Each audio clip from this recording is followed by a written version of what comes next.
Welcome to Unapologetically Sensitive, where you can learn, relate, laugh, and maybe even live a bolder, brighter life. I'm your host, Patricia Young.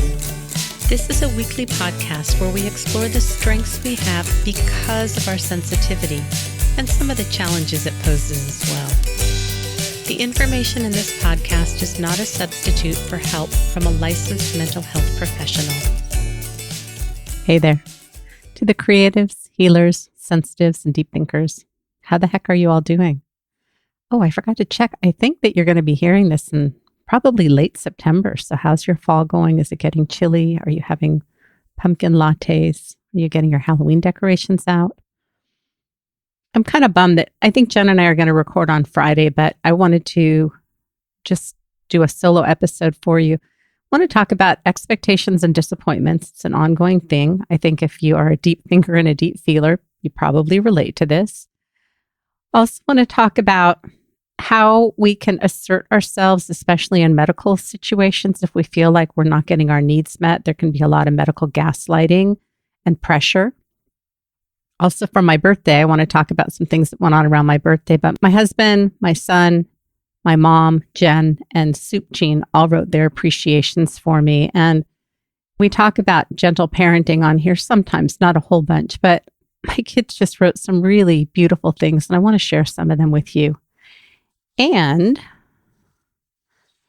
I have an infection in my foot, which I think will be fine, but it did impact my birthday a little bit. So that's kind of where we're heading today. And the themes are about how can we move with things? How can we hold things more lightly? I think that's a big thing, that it's very common for those of us that are neurodivergent to have very high expectations about how we think things should be done. And when they're not done that way, or people don't hold the same values or don't show up for us the same way in relationships that we do, that can be really frustrating. So that's where we're heading today.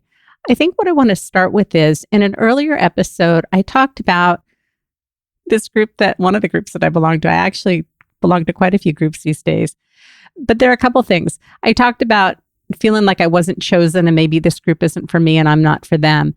And I made a little bit of a mistake. I did ask my editor to go back and check the episode, and she hasn't gotten to it yet. So you may or may not hear this, because I said there's this challenge of wanting to be transparent with you and show you how I work through things.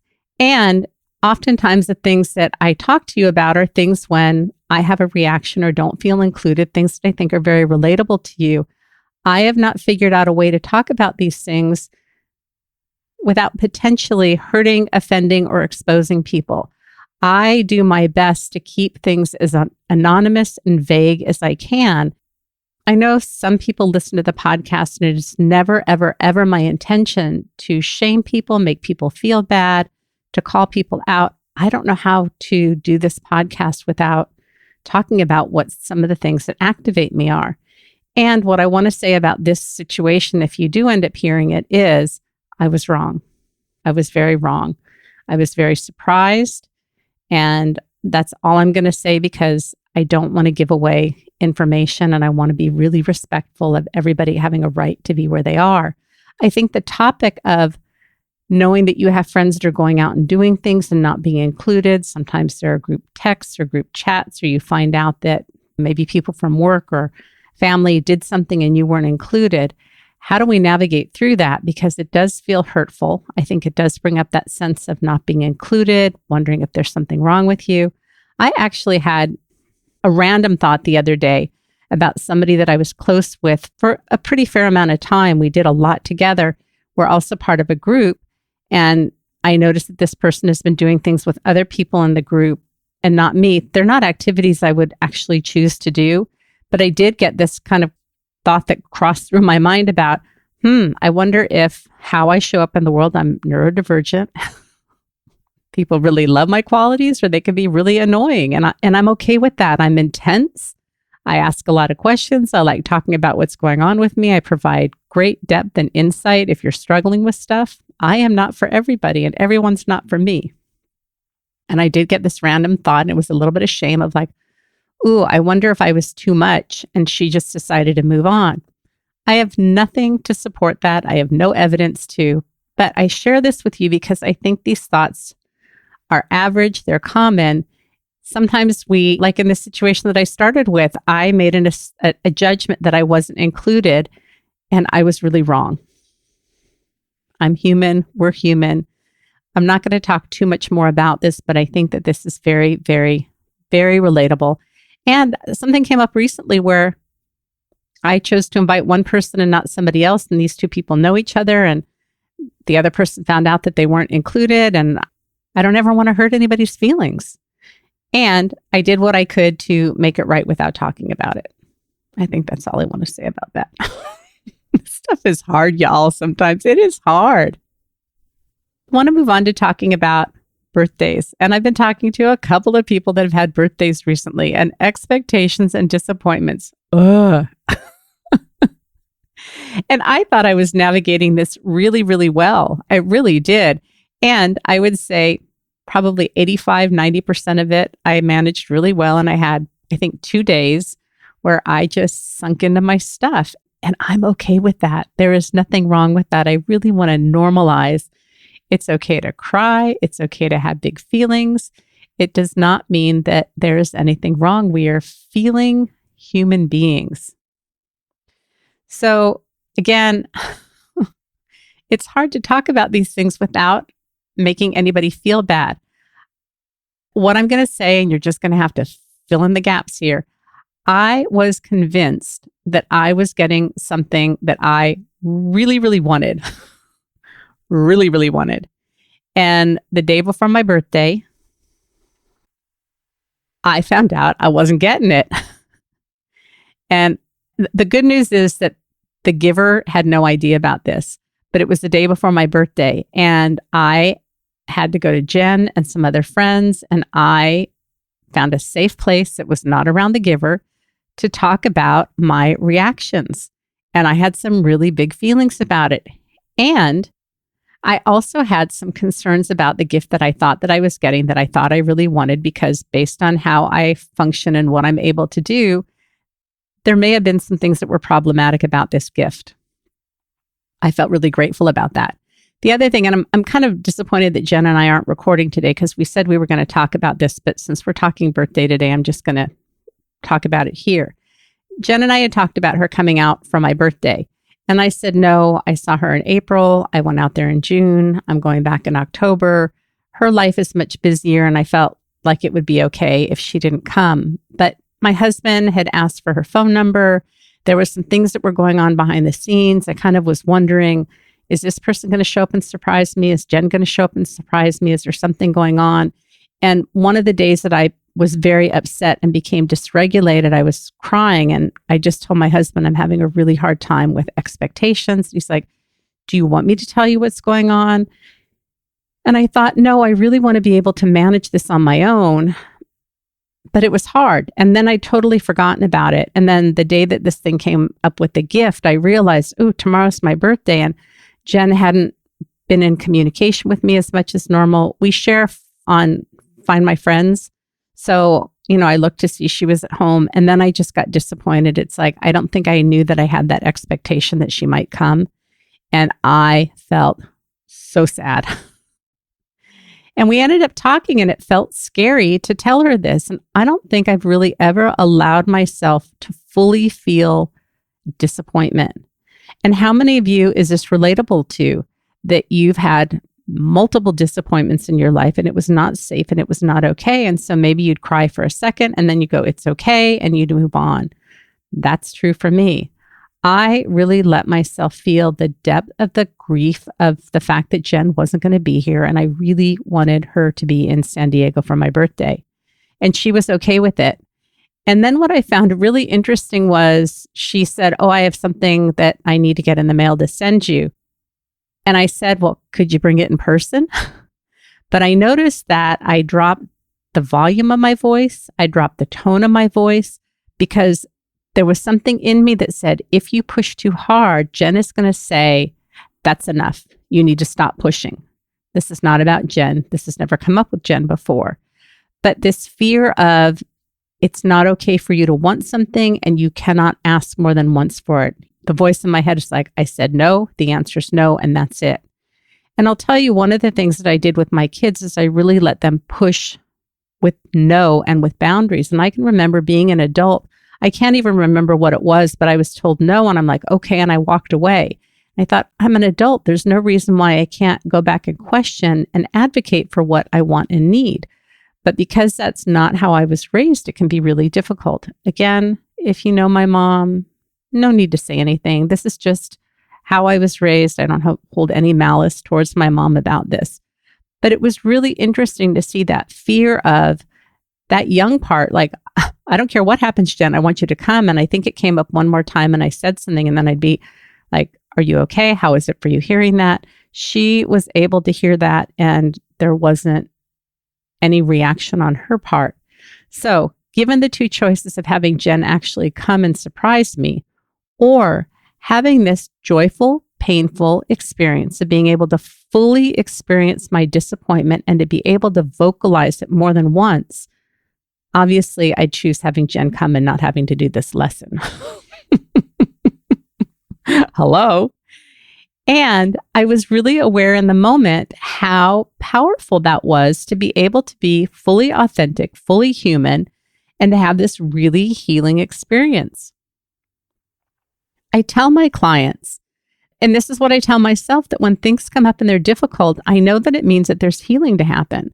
So I can either heal it now or I can wait until it's going to come up in another relationship or in this relationship later on, that when we have things that need healing, they're going to continue to come up and give us opportunities to heal, or we can just put it off. And I was aware in the moment of how powerful that was. This is totally an aside, but it comes up, so I'm just going to share it. As I'm walking through this process of unmasking, and there is a relevant point here, Jen and I were on the phone one night, and I was talking about something. I'll share more about this later, but I'm just going to give you the part that's germane to what I'm talking about. And I have to tell you, I love that word germane. That's part of my autism, is I love the way that words sound, and I love finding the right word. It's part of me being pedantic. Anyways, the conversation started off with Jen. I have recurring doubts about if I really am autistic. That's just part of what happens.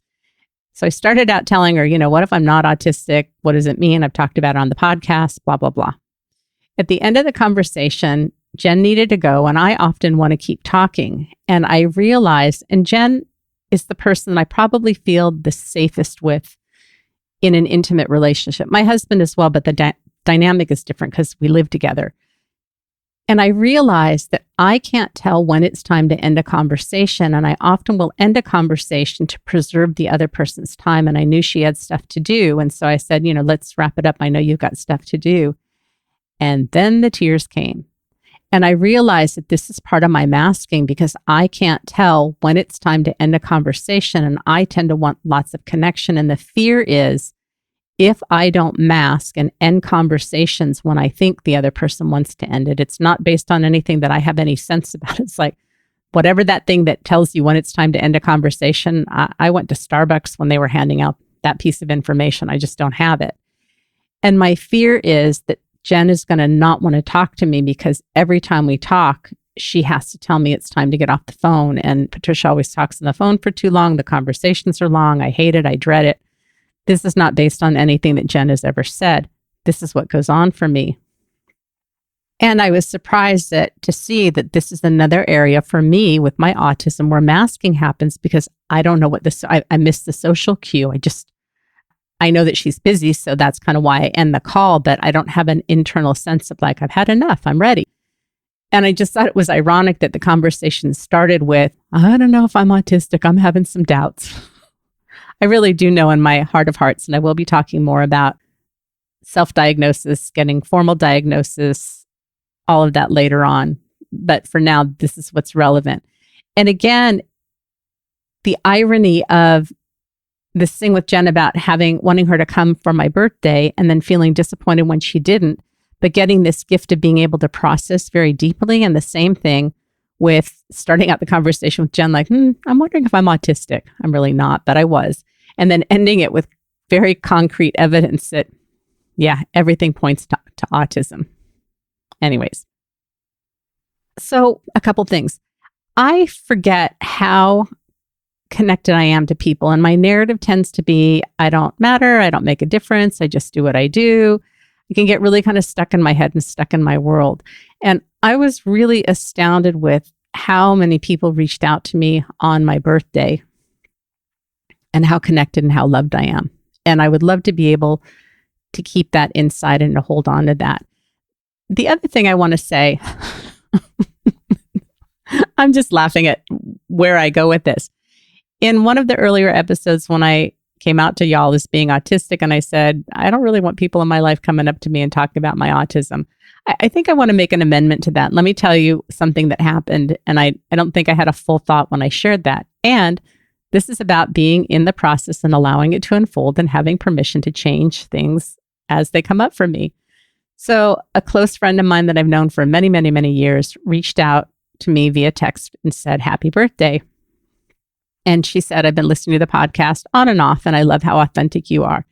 And then I wondered, are we talking about my autism or are we not talking about my autism?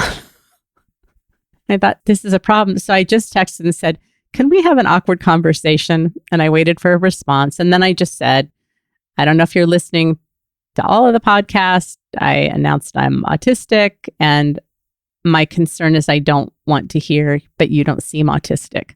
So that was my way of kind of setting a boundary, because it's a lot to deal with when people say, you don't seem autistic. I don't think you're autistic. If they dispute my reality, I don't have room for that. And she responded, yes, I did hear the episode. And the way she responded was beautiful. I was crying because I just felt incredibly seen. And what I realized is I think I'm okay with people acknowledging it. So if you are in my life, in my real life, and you know that I'm autistic, feel free to share that with me. I think what would feel good to me is if you said, how can I support you? If you have questions, and you can say, hey, I have a question. Are you open to answering a question?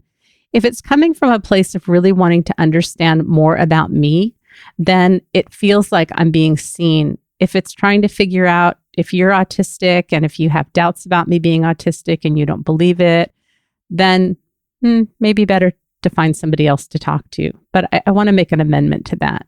And I hope that sounds kind. And I'm just figuring this out. But it was incredibly awkward to feel like I sort of thought she was hinting at the fact that she knew, but I didn't know. And then that just feels weird. And, I know that this person in this group knows. And like, are they talking to other people? Do other people know? This is awkward. And this is how we kind of walk through it and figure things out. The other thing is that I ask for fidget toys and things that I can stim with, because I'm finding that I really like it and it's really satisfying.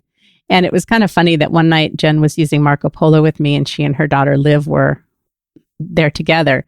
And Jen was saying, hey, Liv and I picked out some things, we're sending them to you. And then Liv, who's 11, said, yeah, and there's this slime. And she starts to talk about it. And Jen goes, this is a surprise for her birthday. And Liv quickly corrects and goes, but we didn't get slime. There is no slime. So we're going to move on now. I just thought it was incredibly sweet.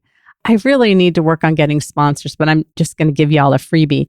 There is this stuff called butter slime. When I think of slime, I think of that sticky, tacky stuff, and that just feels yucky. And there's this stuff called butter slime that has a really lovely texture. It is not sticky. It's not tacky. It's not slimy. It's smooth. And it's funny because it comes with these there are 3 different things, these little flat round discs that are teeny, teeny, teeny, these little sprinkles, and then these big things. And I told Jen, why would I want to put that in there? For me, I love smooth peanut butter, and having peanuts in the peanut butter, the texture just bugs me. Also, like if you eat raw cookie dough, the chocolate chips in the cookie dough bug me. I just want the smooth cookie dough. And I'm like, why would you want to put something in there? But she said it's really good. And I think for people that love to pick, it's really good for picking. And so I've been using fidgets during sessions with my clients. I've been letting my clients know what I'm doing. And the only reason why I'm saying it, 2 reasons. That often I will raise my hands up to gesture. And I was aware with one client who's a therapist that I lifted my hand. One time I had slime in my hand. The next time I raised my hand, I had a different fidget toy. And I want to name what's going on. And I checked it out with the client to make sure it was okay. Then when I put these little disky things in, I have a little baggie that I keep on my desk. So while I'm talking, I can maintain eye contact, but my hands are sorting through this slime to pull out these little discs, but I want to make sure that it gets in the bag. So I process with the client afterwards to talk about what works, what doesn't work, if this is distracting. My goal is to be here for you. But I did have another client that said, your face just seems more relaxed. Like you seem more relaxed when you've got things to fidget with your hands. Again, this is how we support our neurodivergence. We have conversations with people, and if it's distracting or it bothers people, I won't do it. I'll figure something else out. But it's okay to be where we're at and to need what we need. Let me tell you some of the appreciations that I got from my kids. So my husband, there are way more than this. And I think that what this speaks to and why I'm so proud is I'm in a very, very large group of, I don't know, hundreds of thousands of people on Facebook that do parenting. And with kids going off to college and kids being 18, 19, 20, I'm seeing so many posts about my child said that they were going to take a gap year and they were going to do this and they're not. How do I give them consequences? They're 18 and they're coming home late. They're not listening to my rules. How do I set consequences? And I just have such a different perspective around centering your relationship with the child first. I heard one about my child's lazy. They're not motivated. They're not doing what they wanted to do. And my feedback was, what are the barriers? Because kids do well if they want to. And what are the barriers? And is your child fearful? Do they not know what to do next? I just think that there's such a different way of going about it. And I just feel like these things that my kids said and my husband, I'm not crying, you're crying. And I read this from my husband about my autism and just how I'm different. He said, I love how you've looked at yourself and embraced qualities that set you apart and have made you a stronger woman. How beautiful is that? So here are some more. I love that I can talk to you about anything, no matter what it is. You were there. I love that you get me. I love the way you are able to be open and honest about things, even when it's tough. I love knowing you will always be there to pick up and talk to me no matter what the circumstance is, day or night. I love how there's no judgment passed whenever I tell you something. It feels like no matter what it is, I am safe sharing it with you. I love that you are doing what you love to do. You were able to live outside our realm. And what that means is when the kids come, I often will say like, hey, I'm paddling tomorrow. I've got Aquafit. What did you have in mind? My kids are always like, Mom, go do the things that you love, because I want to be available when they're here, but I also have a routine and I love that they know that and they support me. I love that you raised me to speak my mind and communicate with others. I love how you were able to use the flip side of every negative situation. Hearing how you talk about events, the shirtiest situations are insane to me. I see all the bad things and you somehow are able to see a positive in all the darkness. And the last one is, I love that you're my mom and I'm so seriously the luckiest son alive. And I truly do view you as a safe space. I will never stop loving you. And I know that everyone around you feels the exact way that I do. Now, I'm reminding you, these are my 23-year-old boys. I just love that. So I'm going to go forward and then go backwards. I was getting ready to paddle. I think it's almost 2 weeks ago on Friday, and we give Maisie these big plastic bones that she chews on. I was in the dark. I was going to open the blinds, and the arch of my foot slid over one of these bones and took the skin off on my arch. It wasn't a big deal, but I covered it with some liquid bandage. I paddled that day. The next day is the day I did skills practice, so I covered again with like liquid bandage. On Monday, I paddled with Annie, and then my foot was pretty sore and painful to walk on.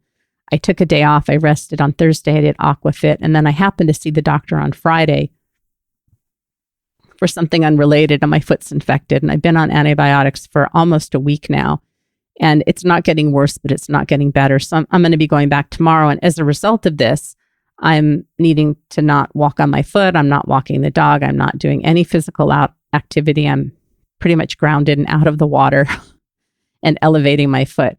It's a nuisance. And I've been able to hold this lightly. I don't know if y'all remember, but back in February, I had a mole removed on the lower side of my breast. It also got infected. I couldn't get in the water. learning how to hold things lightly and just go with the flow as opposed to getting fearful or upset that I can't exercise and I can't get in the water and it's summertime. Like, it will all work out. So I want to go back to something that I spoke to you a couple weeks ago that Jen and I talked about, that I saw a new doctor, and the doctor, I can't remember how much information I gave you, but I'm going to be a little bit more vague now. One of the things that goes on with me, the doctor wants to put me on a medication, and I'm like, that will not be happening. So I am getting a test that will give me some more information about it. But unless the test shows that there's something severely terrible going on, I will not be taking this medication. The other situation is I am on a medication. The doctor wanted me to go off of it. I'm seeing a resident. And because this was my first visit, she asked me about these two things the first time. And then she went back to them to get more information. And I felt really pushed. And she's telling me the consequences, the possible consequences of not going on the medication and on staying on the other medication. And I felt really pushed. And then because she's a resident, the doctor has to come in afterwards. And the doctor had to reiterate all this stuff. It was very, very, very stressful for me. And I had a follow-up appointment scheduled. A friend of mine said I wouldn't even go back. And I thought, I really want to see, is she open to knowing that there are lots of ways that we can look at things and her way is not the only way? Can we work collaboratively, or does she believe that what she believes is the only thing that there is? And this day that I had to go to the doctor was also the day that it was the day before my birthday when Jen and I had talked, and I had cried about being disappointed that she wasn't going to be here. I was cried about the gift that I thought was something that it wasn't. And I really did not have it in me to have any difficult conversations. And I almost didn't feel like if she pushed again that I would be able to manage it very well. I also was very dysregulated when I left the first doctor's appointment. I've told you I started doing a vocal stim that sounds like this. And when I left and got down in the parking structure, I was making that sound very loud all over the place. No one was around. This time I made a choice. I have a little stim that is just a little wire ring that I can slide on and off my fingers. And I thought, I'm going to use this the whole time because I've got to figure out a way to stay regulated. Going to the doctor can be very stressful for me. And because I had this foot, I didn't want to annoy her because I needed to get help with the foot. So I was on my way to the appointment, and my friend Amy and I, Marco Polo, and I had told her that I wanted to talk to the doctor. And this day I was like, I don't know. And she was saying, you're so good about asking for your needs and advocating for yourself. You're such a role model. It's like it gave me this little pep talk that I needed because I was not feeling like I really wanted to deal with this. I did talk to the doctor about it. And I don't remember what I was saying, but I started getting tearful, and I put my hand over my chest and I said, I'm a crier.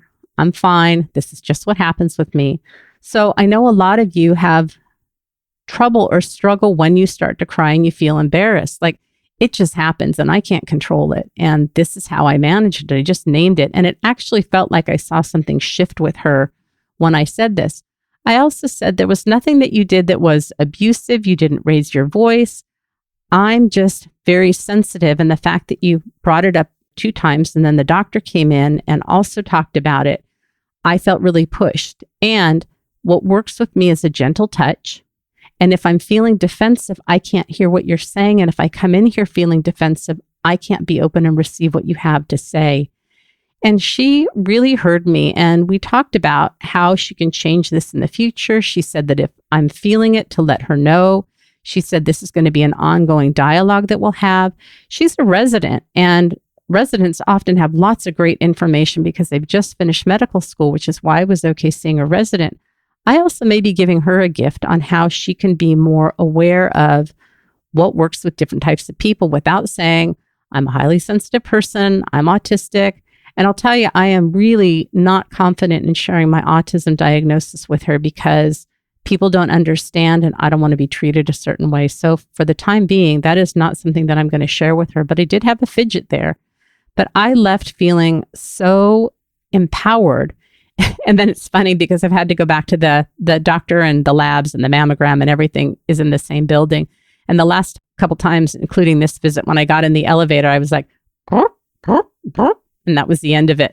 It's like just to get me back to baseline. I didn't have to go down to the parking structure and do that really loudly multiple times. I think the first time I told you that I ended up screaming in my car before I got home because I was so angry and so dysregulated. And I'm sharing this with you because we can assert ourselves. We can ask for what we need. And if she hadn't been receptive, I wouldn't have gone back. I would have gotten another doctor. And it's okay to do that. How can you take care of yourself? Where are you not feeling seen and heard? Do you need to write things down before you talk to somebody? Do you need to write a letter or an email? We have a right to express ourselves. We have a right to take up space. I'm going to bring stim toys when I go to the doctor because it helps regulate me. I'm going to burp in the elevator. Obviously, I'm alone. I would not do this with other people around. That would not make me feel comfortable. But I'm sharing these things with you so that maybe there are other ways that you can take care of yourself and get your needs met if you are not. The last two things are, I paddle with somebody. I used to have another paddle partner, and we had a regular day that we paddled on. We paddled with the group on another day, and then there was a third day where there's another group that we'd paddle with. And I love that consistency. And then she got a full-time job and just has not been paddling, which is fine. And I trusted that it would work out when it happened. Historically, this is where I would get really bent out of shape. If I was counting on you and I'd like to paddle with someone, it's a unique sport. It's not like there are a ton of people that are free when I'm free to do it. And the person that I'm paddling with now has had some shifts and may not be as available to paddle. And we typically paddle twice a week. I just felt so pleased that the term that I use is I held it very lightly, and I want her to get her needs met. And I said, whatever works for you, if we need to make a change, if it doesn't work, I'm really okay with it. And I honestly trust that it will work out. If I'm paddling, maybe I'll find somebody else to paddle with. Maybe I'll pick up something else on another day. I'm just really trusting that it will all work out. And part of what happens with our neurodivergence is there can be a lot of rigidity, a lot of ideas of we made a commitment and you should be showing up for me, or we get into a routine because I had just said this is perfect. If you and I paddle on these days and I do skills practice on this days and then I do aquafit on this day, it's the perfect balance for me.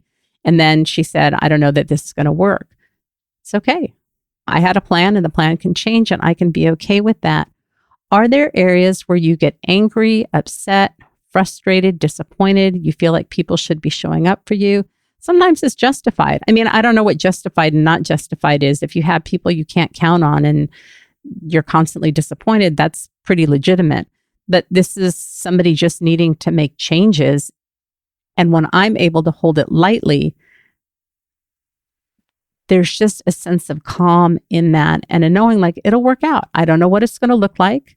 And maybe nothing's going to change and maybe it will change, but how can I just be okay with that? So where are the areas where you get really rattled, heat up, and believe that other people should be doing something for you, or it's just hard to transition to something new? I know I like my structure, I like my routine, and sometimes it's going to change. And if that upsets you and you're okay with it, it's fine. But it's more about if it's creating suffering for you because you're having a hard time attending to the shifts, how can you support yourself to have more ease personally so it doesn't throw you? Oftentimes we may have a big reaction when we hear something. There's nothing wrong with having a reaction. But what do we do with that reaction? And are we able to show up for ourselves to kind of comfort and reassure ourselves that it will be okay? I think that's all I have to say for today. Oh, I was going to give you an update on Josh. And I said I was going to do that in a previous episode, and I didn't. So he got sworn in and was supposed to deploy on May 24th. Today is August 2nd. He also signed contracts, and he is still not in the Navy. There are some medical things going on with him. There are not medical things going on with him. The Navy wants him cleared for some medical things, which I think are just crazy, ridiculous, because he's training every Tuesday with the Navy, and he meets all of the physical standards that he needs to get in without any problems. But that's pretty much all I can say. So he needs to get authorization to get some further testing. That'll take a couple weeks. And then he has to get an appointment for the specialty testing, which I don't know how long that'll take. And then it has to go back to his primary care. He did get a job because he quit his job because he thought he was going to be deploying and had to train with the Navy on a regular basis. And he's continued to train. But I'll tell you, it has been one one hard road for that kid, and he is persistent, and it's important for him to get in the Navy, and that's the track that he's going on. And my job as a parent is, my motto is love your kids, love who they love what they love. And that's exactly what I'm doing. And hopefully things will work out great. That is all I have to say. So we're going to wrap this up. I hope you are doing well. I hope you are feeling peace. I hope you're not suffering too much. And if you are, what do you need? What would support you? Remember, sensitivity is nothing to apologize for. It's how you're wired. You have a right to be here. You have a right to take up space. You have a right to be joyful and loud and wiggly and stimmy. You have a right to be sad and quiet and need time alone and to put in earplugs and to just have some downtime. How you show up in the world is okay. How you are wired is okay. You are not too anything. You're not too sensitive. You're not too analytical. You're not too quiet. You're not too loud. You're not too much. You are perfect the way that you are. The world needs you. It's okay if not everybody understands you. Not everybody likes you. Not everybody gets you. You're not for everybody, and everybody is not for you. And do you choose the people that you feel like are not wanting you? It goes both ways. You have a right to be around people that love you, understand you, get you, see who you are, have room for your humanity and your humanness. We are messy, complicated human beings, and all of our feelings are okay. The good, the bad, the ugly, the joyful, the unpleasant. There is really no good or bad. But it's okay to be you. You are exactly the way you are supposed to be. If you are wanting to work with me, I guess I should have said this before. I'm sorry, I did this backwards. Please feel free to reach out to me at unapologeticallysensitive.com. Would love to help and support you thrive as a neurodivergent person. Have a blessed day.